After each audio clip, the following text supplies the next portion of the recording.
Muchos piensan que cuando Pablo dice toda escritura se refiere a la colección de los escritos del Nuevo Testamento, que comprenden los evangelios, las cartas de los apóstoles y el libro de Revelaciones.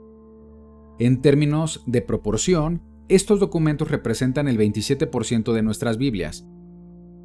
En el sistema religioso se tiene esta falsa idea de que el resto de las escrituras, la primera parte y la más extensa de la Biblia, el 73%, llamado popularmente Antiguo Testamento, está obsoleto y cuyos mandamientos no deben ser guardados por los creyentes en la actualidad.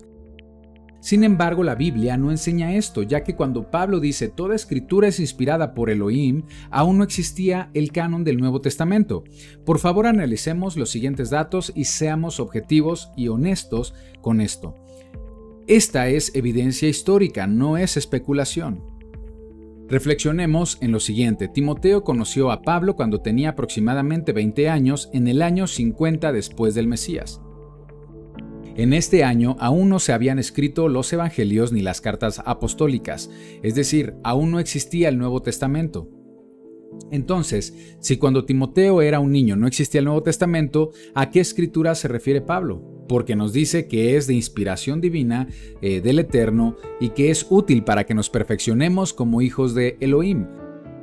La carta de segunda de Timoteo fue escrita por Pablo en el año 67 después del Mesías, el último año de vida de Pablo, y este dato es relevante porque nos confirma que no pudo referirse a los evangelios, ya que estos aún no habían sido escritos. Los evangelios se escribieron después. El Evangelio de Marcos se escribió entre el año 68 y 73 después del Mesías. Mateo se escribió a partir del año 70.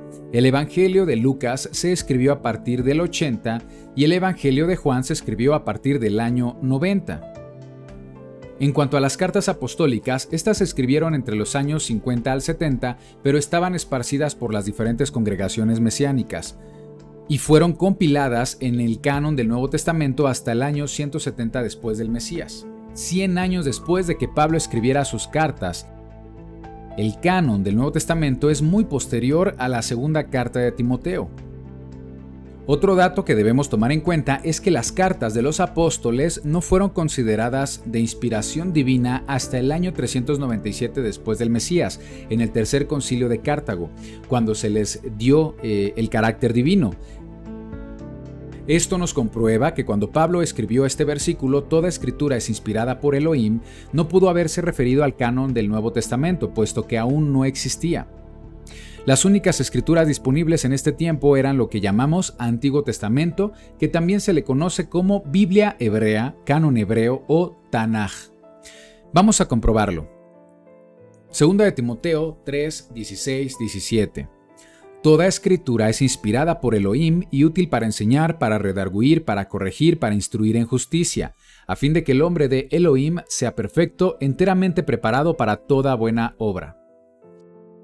La palabra escritura que se emplea en este versículo es la palabra griega grafé. Aparece 50 veces en el Brit Hadashah o Nuevo Testamento y en todos los casos se refiere a lo que popularmente se conoce como Antiguo Testamento. Debes conocer que en la Biblia no aparece el nombre Antiguo Testamento, porque se utiliza el término escritura o escrituras.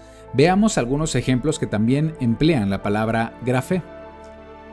Marcos 15:28.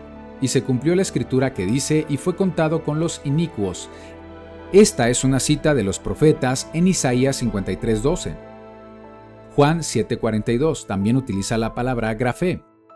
¿No dice la escritura, grafé, que del linaje de David y de la aldea de Belén, de donde era David, ha de venir el Mesías? Aquí está citando los profetas en Miqueas 5:2. Esto quiere decir que el término escritura hace referencia a los profetas, pero no solo a los profetas, también se refiere al Pentateuco, a la Torá. Romanos 4:3. Porque, ¿qué dice la escritura? Creyó Abraham a Elohim y le fue contado por justicia. Aquí se está citando la Torá en Génesis 15:6. Gálatas 4:30. Mas, ¿qué dice la escritura? Echa fuera a la esclava y a su hijo, porque no heredará el hijo de la esclava con el hijo de la libre. Aquí la palabra escritura se refiere a la Torá en Génesis 21:10. Entonces la palabra escritura aplica para los profetas y aplica para la Torá, pero también aplica para los salmos. Veamos.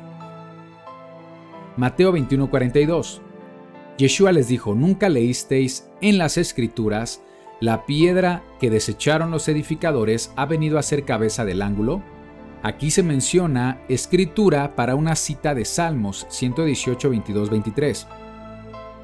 Otro ejemplo, Juan 13, 18. No hablo de todos vosotros, yo sé a quienes he elegido, mas para que se cumpla la escritura, el que come pan conmigo levantó contra mí su calcañar. Aquí escritura hace referencia a una cita de Salmos 41, 9. Y como estos, hay muchos ejemplos más que comprueban que el término grafé, que se tradujo como escritura, es el término que se utiliza para referirse a lo que conocemos como Antiguo Testamento, que históricamente se le llama canon hebreo, y que en el cristianismo moderno se considera obsoleto, abrogado o que no está vigente para el creyente. Pero Pablo dice algo diferente, dice que es útil para enseñar, para redarguir, para corregir, para instruir en justicia.